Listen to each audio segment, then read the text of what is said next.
ایک آدمی نے ایک چھوٹے سے بچے سے سوال کیا، بیٹا یہ بتاؤ کہ اللہ سے پہلے کیا تھا؟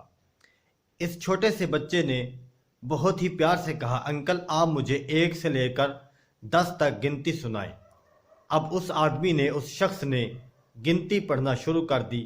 اس نے کہا 1 2 3 4 5 6 7 8 9 10۔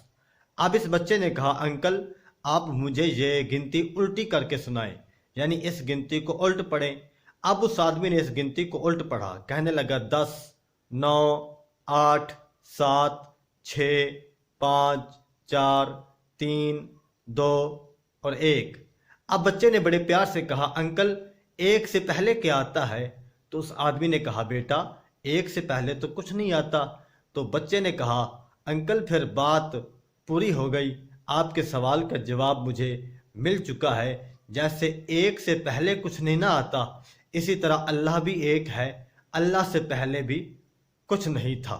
اس بچے کے اس خوبصورت جواب کو سن کر اس آدمی نے بچے کو گلے سے لگایا، پیار کیا اور اپنی طرف سے بہت زیادہ انعام سے نوازا۔